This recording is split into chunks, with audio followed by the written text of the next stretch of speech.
Hello friends, welcome to our YouTube channel. दोस्तों, जैसा कि आपको पता है, आज है 1 अगस्त को आपका एसएससी फेज़ 10 का सेकंड शिफ्ट का एग्ज़ाम भी ख़त्म हो गया है, जिसका कि मैं आपको सटीक एनालिसिस करवाऊंगा।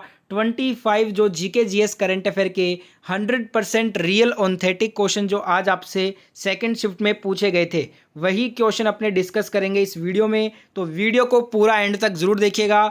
और इन सभी क्वेश्चन का पीडीएफ फाइल अगर आपको डाउनलोड करना है तो ये मैं आपको बताऊंगा वीडियो के लास्ट में कि कैसे आप डाउनलोड कर सकते हैं पीडीएफ फाइल। इसलिए वीडियो को लास्ट तक पूरा ज़रूर देखिएगा। और वीडियो को लाइक शेयर सब्सक्राइब नहीं किया है तो फटाफट से चैनल को सब्सक्राइब करके बेल आइकन ऑन कर लीजिए रोजाना फेज़ 10 का एनालिसिस सबसे पहले देखने के लिए। तो चलिए वीडियो स्टार्ट किया जाए।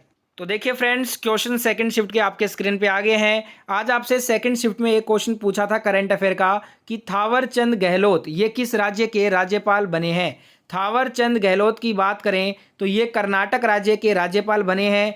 ऑप्शन यहाँ पे आपको कर्नाटक जो था ना वो करेक्ट करना था। आपको कमेंट में बताना है दोस्तों कि कर्नाटक राज्य के वर्तमान में सीएम कौन है। जिनका भी आगे एग्जाम है ये क्वेश्चन आ सकता है, फटाफट से कमेंट बॉक्स में बताइए सीएम अगर आपको पता है कर्नाटक के। तो नेक्स्ट क्वेश्चन आया था तैमूर लंग का आक्रमण कब और किसके शासनकाल में हुआ था।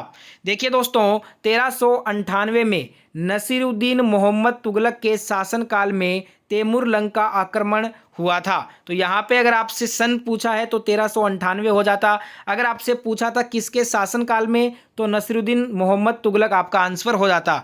देखिए, एक क्वेश्चन पूछा था हरिसेन किसके दरबारी कवि थे। ये क्वेश्चन मैंने आपको कल ही इंपॉर्टेंट क्वेश्चन में करवाया था और कहा था कि आ सकता है, और आज ये सेकंड शिफ्ट में पूछा भी गया है। हरिसेन किसका दरबारी कवि था तो ये समुद्रगुप्त का दरबारी कवि था। देखिए, प्रयाग प्रशस्ति हरिसेन के द्वारा ही लिखा गया है, ये भी आपको पता होना चाहिए। समुद्रगुप्त को भारत का नेपोलियन कहा जाता है, ये भी पता होना चाहिए। और कविराज की जो उपाधि धारण की थी वो भी समुद्रगुप्त ने ही की थी। समुद्रगुप्त और हरिसेन से एमटीएस एग्जाम में भी बहुत सारे क्वेश्चन आए थे और फेज 10 के एग्जाम में भी क्वेश्चन आ रहे हैं। ठीक है, नेक्स्ट क्वेश्चन पूछा था आपसे जिम कॉर्बेट नेशनल पार्क किस नदी पर बना हुआ है। जिम कॉर्बेट नेशनल पार्क ये आपका रामगंगा नदी पर बना हुआ है। तो ऑप्शन में रामगंगा नदी था, वही आपको करेक्ट करना था। देखिए दोस्तों, भारत का प्रथम राष्ट्रीय उद्यान जिम कॉर्बेट राष्ट्रीय उद्यान की स्थापना 1835 ईस्वी में किया गया था। इससे पहले इसका नाम हैली राष्ट्रीय उद्यान था। वर्तमान में जिम कॉर्बेट राष्ट्रीय उद्यान का नाम बदलकर रामगंगा नेशनल पार्क कर दिया गया है, इसलिए ये क्वेश्चन आज पूछा गया है आपसे।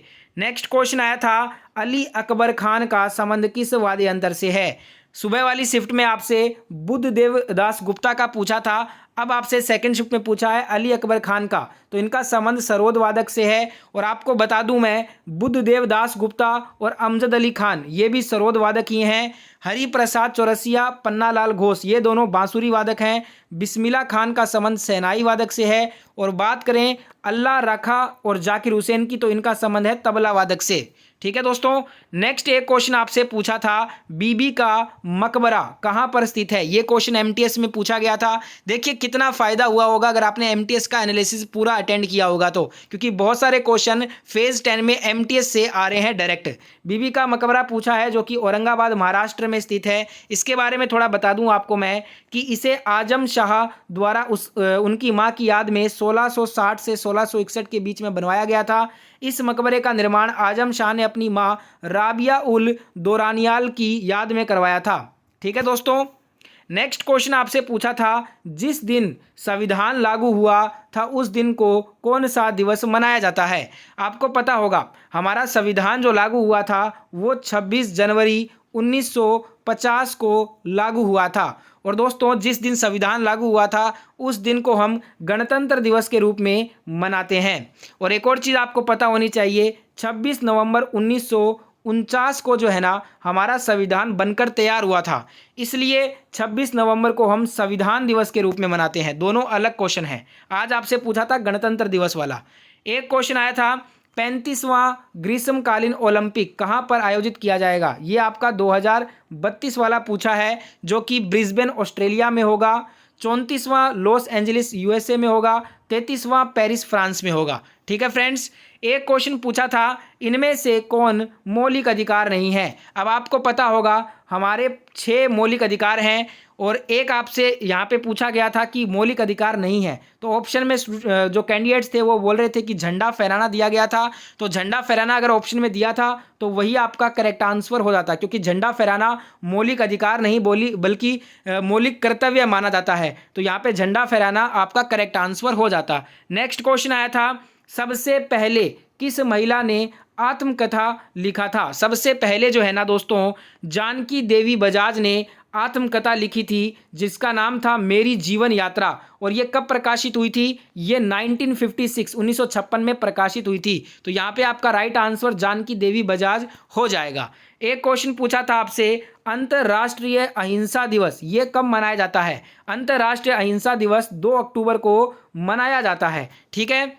नेक्स्ट एक क्वेश्चन आया था कि वर्तमान में असम राज्य के मुख्यमंत्री कौन है। सेकंड शिफ्ट में कर्नाटक का राज्यपाल और असम का मुख्यमंत्री पूछा है, तो सभी राज्यों के राज्यपाल मुख्यमंत्री याद होने चाहिए, क्योंकि फेज 10 में ऐसे क्वेश्चन आगे भी आएंगे। हेमंत विश्व शर्मा ये आपके असम राज्य के वर्तमान में सीएम है। राज्यपाल की बात करें असम की तो जगदीश मुखी जी हैं। बैडमिंटन एसोसिएशन ऑफ इंडिया के अध्यक्ष भी हेमंत विश्व शर्मा ही हैं।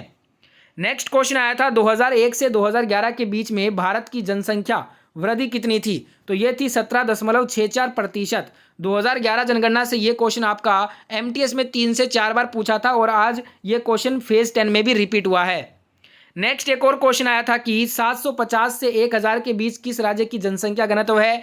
तो बिहार राज्य की है। कितनी है, 881 प्रति वर्ग किलोमीटर है, जो कि आपका 2001 जो में जनगणना हुई थी ना उसके हिसाब से 881 थी। और 2011 में बढ़कर ये कितनी होगी बिहार की, 1106 हो गया है। ठीक है। आपसे पूछा था 750 से 1000 के बीच में, तो ये है बिहार राज्य की। पर यहाँ पे ध्यान रखिएगा ये 2001 जनगणना के अनुसार है 881, 2011 के जनगणना के अनुसार 1106 है।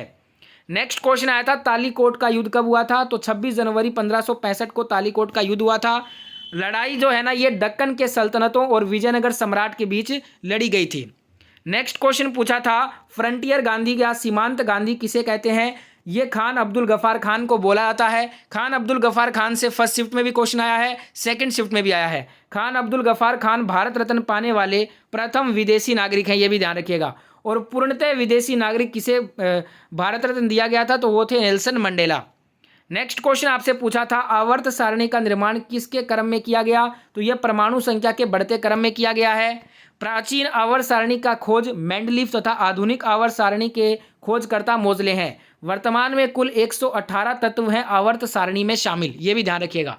नेक्स्ट क्वेश्चन आपसे पूछा था, किस मुगल बादशाह ने संगीत को सबसे अधिक प्रोत्साहन दिया था। तो ये दिया था मुगल बादशाह अकबर ने। एक क्वेश्चन आया था, humidity plus temperature plus atmosphere जो प्रेशर होता है उनसे जो है ना वो क्लाइमेट बनता है। तो यहाँ पे क्लाइमेट ऑप्शन में था, तो क्लाइमेट आपका करेक्ट आंसर हो जाता।